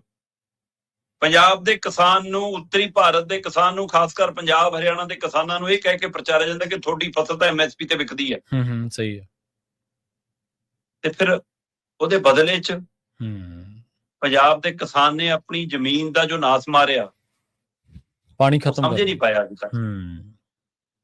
ਤੁਸੀਂ ਜਿਸ ਕਦਰ ਮਤਲਬ ਕਿ ਉਸ ਨੂੰ ਹੱਲਾਸ਼ੇਰੀ ਦੇ ਕੇ ਲਿਆ ਵੀ ਕਣਕ ਝੋਨਾ, ਲਿਆ ਵੀ ਕਣਕ ਝੋਨਾ, ਤੇ ਉਹਨੂੰ ਇਹ ਲੱਗਣ ਲੱਗ ਗਿਆ ਕਿ ਇਹ ਤੋਂ ਬਿਨਾਂ ਤਾਂ ਹੋਰ ਫਸਲ ਦਾ ਮੁੱਲ ਹੀ ਨਹੀਂ, ਔਰ ਤੁਸੀਂ ਜਿਹੜੀਆਂ ਫਸਲਾਂ ਐਲਾਨਦੇ ਹੋ ਬਾਕੀ MSP ਤੇ ਉਹ ਖਰੀਦਦੇ ਹੀ ਨਹੀਂ, ਤੇ ਉਹਨੂੰ ਗਰੰਟਡ ਵਾਲੇ ਪਾਸੇ ਲੱਗਦਾ ਕਿ ਇੱਧਰ ਵਿਕੂਗੀ, ਉਹ ਪੈਦਾ ਕਰ ਰਿਹਾ। ਤੁਸੀਂ ਹੁਣ ਮੰਡੀ ਵੀ ਮਾਰ ਰਹੇ ਹੋ, ਉੱਥੇ ਪਿੰਡ ਵੀ ਮਾਰ ਰਹੇ ਹੋ, ਮਤਲਬ 10 ਲੱਖ ਕਰੋੜ ਦਾ ਸਾਡਾ ਪੇਂਡੂ ਵਿਕਾਸ ਫੰਡ ਰੋਕ ਕੇ ਬੈਠੇ ਹੋ, ਤੇ ਉਹ ਕੌਣ ਜ਼ਿੰਮੇਵਾਰ? ਸਹੀ। ਸੋ ਇਸ ਲਈ ਇਹ ਆਪਣੇ ਆਪ 'ਚ ਸਵਾਲ ਖੜਾ ਹੈ ਕਿ ਸਥਿਤੀ ਕਿੱਥੇ ਦੀ ਹੈ। ਫਿਰ ਨਕਲੀ ਬੀਜ, ਨਕਲੀ ਦਵਾਈਆਂ, ਨਕਲੀ ਖਾਦ ਇਹ ਕਿਸਾਨ ਘਰੇ ਬਣਾਉਂਦਾ ਹੁਣ, ਸਹੀ ਕੌਣ ਦਿੰਦਾ? ਕਮਾਲ ਹੈ। ਮਤਲਬ ਕਿ ਫਸਲ ਵੱਢਣ ਤੋਂ ਬਾਅਦ ਜੇ ਨਾੜ ਨੂੰ ਅੱਗ ਲੱਗ ਜਾਵੇ ਤਾਂ ਤੁਹਾਨੂੰ ਸੈਟਲਾਈਟ ਰਾਹੀਂ ਜਦੇ ਪਤਾ ਲੱਗ ਜਾਂਦਾ, ਜਦੇ ਪਰਚਾ, ਜਦੇ ਚਲਾਨ, ਗੜੇਮਾਰੀ, ਹੜ੍ਹ, ਨੁਕਸਾਨ। ਅਜੇ ਤੱਕ ਨਹੀਂ ਕੋਈ ਕਿਸੇ ਨੂੰ ਮਿਲਿਆ ਦੀਵਾਨੀ। ਸਹੀ ਹੈ। ਜਿਹੜੇ ਚੈੱਕ ਮੁੱਖ ਮੰਤਰੀ ਭਗਵੰਤ ਮਾਨ ਵੰਡ ਕੇ ਆਇਆ ਸੀ ਉਹ ਵਾਪਸ ਲਿਆਇਆ, ਪਰ ਤਾਂ ਵੀ ਕਿਸਾਨ ਅਗਲੀ ਫਸਲ ਬੀਜ ਰਿਹਾ। ਸੋ ਇਸ ਲਈ ਉਹਦੇ ਕਰਜ਼ੇ ਕਿੱਥੋਂ ਆ ਰਹੇ ਨੇ, ਕਿਉਂ ਆ ਰਹੇ ਨੇ? ਸਹੀ ਹੈ। ਪਿਛਲੀ ਫਸਲ 'ਚ ਉਹਨੇ ਮੁਨਾਫਾ ਖੱਟਿਆ ਨਹੀਂ ਤੇ ਅਗਲੀ ਬੀਜਣ ਉਹ ਫੇਰ ਜਾ ਰਿਹਾ, ਫਿਰ ਆਸ ਕਰਦਾ ਕਿ ਹਾਂ ਮਿਹਰ ਹੋਊਗੀ ਰੱਬ ਦੀ। ਬਿਲਕੁਲ। ਇਹ ਸਾਰੀਆਂ ਸਥਿਤੀਆਂ ਬਿਆਨ ਕਰਦੀਆਂ ਨੇ ਕਿ ਕਿਸਾਨ ਬਹੁਤ ਵੱਡੇ ਸੰਕਟ 'ਚ ਆ। ਹਾਂ, ਉਹਦੇ ਵਿੱਚ 2 ਪਹਿਲੂ ਜ਼ਰੂਰ ਗੌਰ ਕਰਨ ਵਾਲੇ ਨੇ। ਜੇ ਖੇਤੀ ਦੇ ਆਧਾਰਿਤ ਆਪਾਂ ਮਸਲਿਆਂ ਨੂੰ ਬਚਣਾ ਹੋਵੇ ਇੱਕ ਤਾਂ ਸਾਡੀ ਸਹਿਕਾਰੀ ਸੁਸਾਇਟੀਆਂ ਦਾ ਜੋ ਹਾਲ ਹੈ, ਹਾਂਜੀ, ਉਹ ਇੰਨਾ ਮੰਦਾ ਹਾਲ ਹੈ ਕਿ ਉਹਦੇ ਕਾਰਨ ਕਿਸਾਨ ਆਪਣੇ ਸੰਦ, ਆਪਣੀ ਮਸ਼ੀਨਰੀ ਵੱਡੀ ਕਰਦਾ ਜਾ ਰਿਹਾ, ਖੇਤ ਨਾਲੋਂ ਵੀ ਵੱਡੀ। ਉਹ ਆਰਥਿਕ ਬੋਝ ਆ ਉਹਦੇ ਤੇ। ਦੂਜਾ, ਸਾਡੀ ਜਿੱਦ ਕਿ ਹਾਂ ਜੇ ਮੇਰੇ ਦੂਏ ਭਰਾ ਨੇ ਲੈ ਲਏ, ਚਾਚੇ ਤਾਏ ਦੇ ਜਵਾਕ ਨੇ ਟਰੈਕਟਰ ਲੈ ਲਿਆ ਤਾਂ ਮੈਂ ਵੀ ਇਹੀ ਲਿਆਉਂ। ਮੈਂ ਫੇਰ ਕਿਸੇ ਦੁਨਿਆਵੀ ਚੀਜ਼ ਦੀ ਗੱਲ ਨਹੀਂ ਕਰ ਰਿਹਾ, ਮੈਂ ਖੇਤੀ ਦੇ ਖੇਤਰ 'ਚ ਰਹਿ ਕੇ ਗੱਲ ਕਰ ਰਿਹਾ। ਸੋ ਇਹ ਪਹਿਲੂ, ਜੇ ਸੁਸਾਇਟੀਆਂ ਸਹੀ ਹੋਣ, ਸਾਂਝੀ ਖੇਤੀ ਦੇ ਹਵਾਲੇ ਨਾਲ ਸੰਦ ਸਮਾਨ ਰੱਖਣ ਤੇ ਕਿਸਾਨ ਇਹ ਗੱਲ ਸਮਝ ਲਵੇ ਕਿ ਆ ਜਿਹੜੇ ਪ੍ਰਾਈਵੇਟ ਬੈਂਕ ਮੇਰੇ ਪਿੰਡ 'ਚ ਆ ਕੇ ਖੁੱਲ ਰਹੇ ਨੇ, ਸਹੀ ਹੈ, ਇਹ 150 ਘਰਾਂ ਦੇ ਸਹਾਰੇ ਨਹੀਂ ਚੱਲਣੇ, ਇਹ ਤੁਹਾਡੇ ਹੀ ਟਰੈਕਟਰ ਟਰੈਲੀਆਂ ਬਾਰ-ਬਾਰ ਖਰੀਦੋ, ਲਿਆਓ, ਲਿਮਟਾ ਬਣਾਓ, ਉਹਦੇ ਸਹਾਰੇ ਚੱਲਣੇ ਆ। ਸੋ ਇਹ ਜਿਹੜਾ ਜਾਲ ਉਹਨਾਂ ਲਈ ਵਿਛਾਇਆ ਗਿਆ, ਉਹਦੇ ਵਿੱਚੋਂ ਕਿਵੇਂ ਬਚਣਾ, ਇਹ ਕਿਸਾਨ ਨੂੰ ਸੋਚਣਾ ਪੈਣਾ। ਇਹਦੇ ਲਈ ਮੰਥਨ ਦੀ ਲੋੜ ਹੈ। ਸੋ ਇਹ ਸਾਰੇ ਮਸਲਿਆਂ ਦੋ ਚਾਰ ਹੁੰਦੇ ਆ। ਜਦੋਂ ਮੈਂ ਅੰਕੜੇ ਦੇਖਦਾ ਤਾਂ ਬਿਲਕੁਲ ਪੰਜਾਬ ਦੇ ਹਰ ਕਿਸਾਨ ਪਰਿਵਾਰ ਦੇ ਸਿਰ ਤੇ 2 ਲੱਖ ਤੋਂ ਵੱਧ ਦਾ ਕਰਜ਼ਾ ਹੈ। ਦੇਸ਼ ਦੇ ਵਿੱਚ 30 ਨੰਬਰ ਦਾ ਸੂਬਾ ਹੈ ਪੰਜਾਬ ਕਿਸਾਨੀ ਕਰਜ਼ੇ ਦੇ ਮਾਮਲੇ 'ਚ, ਤੇ 4ਥੇ ਨੰਬਰ ਦਾ ਸੂਬਾ ਹਰਿਆਣਾ। ਇਹ ਦੋਵੇਂ ਸੂਬੇ ਉਹਨੇ ਜਿਹੜੇ ਦੇਸ਼ ਦਾ ਭਰੋਲਾ ਭਰਦੇ ਨੇ। ਅੰਦਾਜ਼ਾ ਲਾਓ, ਜੇ 3 4 ਨੰਬਰ ਤੇ ਨੇ ਤਾਂ ਪਹਿਲੇ ਦੂਜੇ ਨੰਬਰ ਤੇ ਜਿਹੜੇ ਨੇ 4 ਸੂਬਿਆਂ ਤੋਂ ਬਾਅਦ ਬਾਕੀ ਕਿੰਨੇ ਸੂਬੇ ਉਹ ਨੇ ਜਿੱਥੇ MSP ਤੇ ਖਰੀਦ ਨਹੀਂ, ਦਾ ਮਤਲਬ ਉਹਨਾਂ ਨੂੰ ਕਰਜ਼ਾ ਵੀ ਪੂਰਾ ਨਹੀਂ ਮਿਲਦਾ ਹੋਣਾ, ਉਹ ਤਾਂ ਇਸ ਲਈ ਪਿੱਛੇ ਹੋਣੇ, ਨਹੀਂ ਮਿਲਦਾ। ਸਹੀ, ਉੱਥੇ ਤਾਂ ਕਿਸਾਨਾਂ ਨੂੰ ਕਰਜ਼ਾ ਵੀ ਨਹੀਂ ਤੁਸੀਂ ਦਿੰਦੇ ਹੋਣੇ। ਤੇ ਜੇ ਦਿੰਦੇ ਲਿਮਟ ਹੈ ਉਹਦੀ, ਕਿਸੇ ਦੀ 50,000 ਰੱਖੀ ਹੋਣੀ, ਤਾਂ ਉਹ ਕਿਵੇਂ ਆਊਗਾ ਉੱਪਰ ਫਿਰ? ਸੋ ਇਸ ਲਈ ਇੱਥੇ ਜ਼ਮੀਨਾਂ ਹੈਗੀਆਂ ਨੇ ਤੇ ਜ਼ਮੀਨਾਂ ਤੇ ਲਿਮਟ ਬਣਦੀ ਆ, ਕਰਜ਼ਾ ਚੱਕਦਾ ਅਗਲਾ ਤੇ ਫਸਿਆ। ਜੀ ਬਿਲਕੁਲ। ਸਭ ਤੋਂ ਵੱਧ ਕਰਜ਼ਾ ਇਸ ਸਮੇਂ ਜੇਕਰ ਕਿਸੇ 'ਚ ਹੈਗਾ ਤਾਂ ਆਂਧਰਾ ਪ੍ਰਦੇਸ਼ ਸੂਬੇ 'ਚ 2.5 ਲੱਖ ਦੇ ਕਰੀਬ ਪ੍ਰਤੀ ਕਿਸਾਨ ਪਰਿਵਾਰ ਕਰਜ਼ਾ ਖੜਾ ਹੈ। 2,45,000 ਤੋਂ ਵੱਧ। ਦੂਸਰੇ ਨੰਬਰ ਤੇ ਕੇਰਲ ਹੈ, 2,42,000 ਨੇੜੇ ਤੇੜੇ ਹੀ ਹੈ। ਠੀਕ ਹੈ। ਤੀਜੇ ਨੰਬਰ ਤੇ ਪੰਜਾਬ ਹੈ, 2,03,000 ਪ੍ਰਤੀ ਕਿਸਾਨ ਪਰਿਵਾਰ ਕਰਜ਼ਾ। ਤੇ ਚੌਥੇ ਨੰਬਰ ਤੇ ਹਰਿਆਣਾ 2 ਲੱਖ ਦੇ ਨੇੜੇ ਜਾਂਦਾ, 1,83,000 ਪ੍ਰਤੀ ਕਿਸਾਨ ਪਰਿਵਾਰ ਕਰਜ਼ਾ। ਸੋ ਇਹ ਕਰਜ਼ੇ ਦਾ ਜ਼ਿਕਰ ਹੁੰਦਾ। ਇਹਨਾਂ ਦੇ ਕਰਜ਼ਿਆਂ ਦੇ ਨਾਂ ਦੇ ਉੱਤੇ ਰਾਜਨੀਤੀ ਹੁੰਦੀ ਹੈ, ਪਰ ਕਿਸਾਨਾਂ ਦੀ, ਮਜ਼ਦੂਰਾਂ ਦੀ, ਬੇਜ਼ਮੀਨਿਆਂ ਦੀ, ਪਿੰਡ ਦੇ ਛੋਟੇ ਦੁਕਾਨਦਾਰ ਦੀ, ਪਿੰਡ ਦੇ ਪੂਰੇ ਆਰਥਿਕ ਖੇਤਰ ਦੀ ਕੋਈ ਪੈਰਵੀ ਕਰਨ ਵਾਲਾ ਲੀਡਰ ਨਹੀਂ ਹੈਗਾ ਸਾਡੇ ਕੋਲ। ਅਸਲ ਦੇ ਵਿੱਚ ਨਾ ਸ਼ਰਮਾ ਜੀ, ਇੱਕ ਤੱਥ ਹੋਰ ਵੀ ਹੈ। ਮੰਨ ਲਓ ਜੇ ਕੋਈ ਕਾਰੋਬਾਰੀ ਹੈ, ਜੇ ਕੋਈ ਫੈਕਟਰੀ ਦਾ ਮਾਲਕ ਹੈ ਜਾਂ ਕੋਈ ਹੋਰ ਹੈ, ਉਹਦਾ ਜੇ ਨੁਕਸਾਨ ਹੋ ਗਿਆ ਕਿਸੇ ਵੀ ਤਰੀਕੇ ਦਾ, ਤਾਂ ਉਹਦੇ ਕੋਲ ਇੰਸ਼ੋਰੈਂਸ ਦਾ ਬਦਲ ਹੈਗਾ। ਕਿਸਾਨ ਦੀ ਫਸਲ ਮਰ ਗਈ, ਉਹਦੇ ਕੋਲ ਕੋਈ ਬਦਲ ਨਹੀਂਗਾ। ਉਹਦੀ ਪੱਕੀ ਕਣਕ ਤੇ ਗੜੇ ਪੈ ਗਏ, ਉਹਦਾ ਕੋਈ ਹੋਰ ਮੰਨਿਆ ਕਿ ਉਹਦੀਆਂ ਕੁਛ ਆਦਤਾਂ ਨੇ, ਜਿਵੇਂ ਤੁਸੀਂ ਭਰਾਵਾਂ ਦਾ ਜ਼ਿਕਰ ਕੀਤਾ, ਵੇਖੋ ਵੇਖੀ ਦਾ ਜ਼ਿਕਰ ਕੀਤਾ, ਇਹ ਵੀ ਸਾਡੇ ਸਮਾਜ 'ਚ ਹੈਗਾ। ਅਸੀਂ ਇਸ ਗੱਲ ਤੋਂ ਮੁਨਕਰ ਨਹੀਂ ਹੈਗੇ। ਪਰ ਜੇ ਕਿਸਾਨ ਫਜ਼ੂਲ ਖਰਚੀ ਦੀ ਗੱਲ ਕਰੀਏ, ਤਾਂ ਹੁਣ ਜੇ ਇਹਨਾਂ ਲੋਕਾਂ ਦੇ ਹਿਸਾਬ ਨਾਲ ਗੱਲ ਕਰੀਏ, ਸਰ ਛੋਟੂ ਰਾਮ ਨੂੰ ਲੋਕ ਕਿਉਂ ਯਾਦ ਕਰਦੇ ਨੇ? ਕਿਸਾਨੀ ਸਿਰ ਕਰਜ਼ਾ ਤਾਂ ਉਦੋਂ ਵੀ ਸੀਗਾ, ਔਰ ਉਦੋਂ ਕੋਈ ਬੈਂਕਾਂ ਨਹੀਂ ਸੀ ਹੁੰਦੀਆਂ, ਗੈਰ ਸੰਸਥਾਗਤ ਕਰਜ਼ਾ ਸੀਗਾ। ਇਹਦਾ ਮਤਲਬ ਹੈ ਕਿ ਜਿਹੜੀ ਕਿਰਤੀ ਵਰਗ ਹੈ, ਉਹਦੀ ਲੁੱਟ ਦਾ ਸਵਾਲ ਆ ਅਸਲ ਦੇ ਵਿੱਚ, ਉਹਦੇ ਸ਼ੋਸ਼ਣ ਦਾ ਸਵਾਲ ਆਰਥਿਕ ਤੌਰ ਤੇ। ਜਿਹੜੀਆਂ ਤੁਸੀਂ ਪ੍ਰਾਈਵੇਟ ਬੈਂਕਾਂ ਦਾ ਜ਼ਿਕਰ ਕੀਤਾ ਹੈ, ਕੋਈ ਇਹਨਾਂ ਤੇ ਕੁੰਡਾ ਹੈ ਕਿ ਤੁਸੀਂ ਇਸ ਤੋਂ ਵੱਧ ਵਿਆਜ ਨਹੀਂ ਲਾ ਸਕਦੇ? ਇਹਨਾਂ ਦੀ ਜਿਹੜੀ ਵਿਆਜ ਦਰ ਹੈ, ਉਹਦੀ ਪੈਦਾਵਾਰ ਦਾ ਮੁੱਲ ਤੁਸੀਂ ਤੈਅ ਕਰਦੇ ਹੋ, ਤੇ ਖਰੀਦਣ ਵਾਲਾ ਪ੍ਰਾਈਵੇਟ ਵਪਾਰੀ ਉਸੇ ਪ੍ਰੋਡਕਟਾਂ ਦਾ ਮੁੱਲ ਆਪ ਤੈਅ ਕਰਦਾ। ਉਹ ਮਾਲ ਖੋਲਦਾ ਜਾ ਰਿਹਾ ਤੇ ਭੁੱਖਾ ਮਰਦਾ ਜਾ ਰਿਹਾ। ਬਿਲਕੁਲ। ਤੇ ਜਿਹੜੀਆਂ ਬੈਂਕਾਂ ਨੇ, ਇਹਨਾਂ ਤੇ ਕਿਹੜਾ ਕੁੰਡਾ ਸ਼ਰਮਾ ਜੀ? ਇਹ ਪਹਿਲਾਂ ਮੂਲ ਦਿੰਦੀਆਂ ਨੇ, ਫਿਰ ਵਿਆਜ ਲਾਉਂਦੀਆਂ ਨੇ, ਫਿਰ ਵਿਆਜ ਤੇ ਵਿਆਜ ਪਈ ਜਾਂਦਾ, ਵਿਆਜ ਤੇ ਵਿਆਜ। ਕੋਈ ਇਹ ਦਰ ਕੋਈ ਮਿੱਥੀ ਹੈ ਕਦੇ ਕਿਸਾਨ ਲਈ ਕਿ ਬਈ ਇਸ ਤੋਂ ਵੱਧ ਦਰ ਤੇ ਕਰਜ਼ਾ ਨਹੀਂ ਕੋਈ ਦੇ ਸਕਦਾ? ਕਿਸਾਨ ਬਹੁਤ, ਮੈਂ ਪਰਿਵਾਰ, ਕਿਉਂਕਿ ਆਪਾਂ ਪਿੰਡਾਂ ਦੇ ਵਿੱਚ ਆਉਣੇ ਆ, ਬਹੁਤ ਸਾਰੇ ਪਰਿਵਾਰਾਂ ਦੀ ਆਰਥਿਕਤਾ ਸ਼ਰਮਾ ਜੀ ਐਸੀ ਹੈ, ਉਹ ਤਕਰੀਬਨ 25 ਤੋਂ 30% ਤੇ ਕਰਜ਼ਾ ਚੱਕਦੇ, 25 ਤੋਂ 30% ਤੇ ਜਦ ਕਿ ਜਿਹੜਾ ਕਾਰਪੋਰੇਟ ਘਰਾਣਾ ਜਾਂ ਜਿਹੜਾ ਸ਼ਹਿਰੀ ਸੈਕਟਰ ਹੈ, ਇਹਨਾਂ ਦਾ 8-9% 10% ਤੇ ਸਰ ਜਾਂਦਾ। ਜੇ ਤਿੱਗਣਾ ਕੋਈ ਵਿਆਜ ਭਰੂਗਾ, ਕਿਵੇਂ ਉੱਠ ਖੜੂਗਾ ਉਹ ਬੰਦਾ ਕੋਈ? ਜੀ ਜਾਂਦੇ ਜਾਂਦੇ ਗੱਲ ਕਰੀਏ ਭਾਰਤ ਬੰਦ ਦੀ ਸ਼ਰਮਾ ਜੀ, ਭਾਰਤ ਬੰਦ ਦਾ ਕਹਿੰਦੇ ਮਿਲਿਆ ਜੁਲਿਆ ਅਸਰ ਹੋਇਆ ਜੀ। ਪ੍ਰਵੀਨ ਜੀ, ਜੇ ਲੋਕ ਮਸਲਿਆਂ ਦੀ ਬਾਤ ਸਿਆਸੀ ਜਮਾਤ ਪਾਉਂਦੀ ਹੋਵੇ, ਹਾਂਜੀ, ਜੇ ਲੋਕਾਂ ਦੇ ਮੁੱਦੇ ਸੰਸਦ ਤੋਂ ਲੈ ਕੇ ਵਿਧਾਨ ਸਭਾ ਤੱਕ ਰਾਜਨੀਤਿਕ ਜਮਾਤ ਦੇ ਚੁਣੇ ਨੁਮਾਇੰਦੇ ਚੁੱਕਦੇ ਹੋਣ, ਜੀ ਸਹੀ, ਜੇ ਰਾਜਨੀਤਿਕ ਪਾਰਟੀਆਂ, ਰਾਜਨੀਤਿਕ ਲੀਡਰ ਸੜਕਾਂ ਦੀ ਰਾਜਨੀਤੀ ਕਰਦੀ ਹੋਵੇ, ਸਰਕਾਰਾਂ ਨੂੰ ਘੇਰਦੀ ਹੋਵੇ ਤੇ ਲੋਕਾਂ ਦੇ ਮਸਲੇ ਹੱਲ ਕਰਾਉਂਦੀ ਹੋਵੇ, ਕਿਉਂ ਯੂਨੀਅਨਾਂ ਬਣਨ, ਕਿਉਂ ਜਥੇਬੰਦੀਆਂ ਸੜਕਾਂ ਤੇ ਆਉਣ? ਕੱਲ ਦੇਸ਼ ਭਰ ਦੇ ਵਿੱਚ, ਚਾਹੇ ਉਹ ਵਪਾਰਕ ਸਮਝੌਤਾ, ਚਾਹੇ ਕੇਂਦਰੀ ਕਾਨੂੰਨ ਨੇ, ਚਾਹੇ ਕੇਂਦਰੀ ਨੀਤੀਆਂ ਨੇ, ਚਾਹੇ ਕਾਰਪੋਰੇਟ ਘਰਾਣੇ ਪੱਖੀ ਫੈਸਲੇ ਨੇ, ਉਹਨਾਂ ਸਾਰੇ ਮਸਲਿਆਂ ਨਾਲ ਦੋ ਚਾਰ ਹੁੰਦਿਆਂ ਵੱਡੀਆਂ ਟ੍ਰੇਡ ਯੂਨੀਅਨ ਦੇ ਸੱਦੇ ਦੇ ਉੱਤੇ ਤੇ ਉਹਨਾਂ 'ਚ ਕਿਸਾਨ ਜਥੇਬੰਦੀਆਂ SKM ਸ਼ਾਮਲ ਸੀ। ਭਾਰਤ ਬੰਦ ਦਾ ਸੱਦਾ ਸੀ, ਠੀਕ ਹੈ, ਕਾਫੀ ਕੁਝ ਖੁੱਲਾ ਵੀ ਰਿਹਾ ਤੇ ਕਾਫੀ ਕੁਝ ਬੰਦ ਦਾ ਅਸਰ ਵੀ ਰਿਹਾ। ਹੂੰ ਪਰ ਕੁਝ ਗੱਲਾਂ ਸਿੰਬੋਲਿਕ ਸੰਕੇਤਕ ਤੌਰ ਦੇ ਉੱਤੇ ਸੜਕ ਤੇ ਆਉਣਾ ਸਰਕਾਰ ਨੂੰ ਦੱਸਣਾ ਹੁੰਦਾ ਕਿ ਤੁਸੀਂ ਧੱਕਾ ਕਰਦੇ ਰਹੋ, ਸਾਨੂੰ ਸਮਝ ਆਉਂਦੀ ਹੈ ਤੁਹਾਡਾ ਧੱਕਾ ਚਾਹੇ ਚੱਲ ਰਿਹਾ, ਪਰ ਅਸੀਂ ਤਾਂ ਵੀ ਤੁਹਾਨੂੰ ਸਵਾਲ ਕਰਦੇ ਰਹਾਂਗੇ। ਸੋ ਕੱਲ ਵੱਡਾ ਸਵਾਲ ਸੀ, ਵੱਡਾ ਦਿਨ ਸੀ, ਔਰ ਵੱਡੇ ਮੁੱਦਿਆਂ ਦੇ ਉੱਤੇ ਚਰਚਾ ਹੋਈ ਹੈ। ਵੱਖਰੀ ਗੱਲ ਹੈ ਕਿ ਅਖਬਾਰਾਂ ਜਾਂ ਮੀਡੀਆ ਉਹਨੂੰ ਥਾਂ ਛੋਟਾ ਦਿੰਦਾ, ਪਰ ਮਸਲੇ ਵੱਡੇ ਨੇ। ਜੀ ਬਿਲਕੁਲ।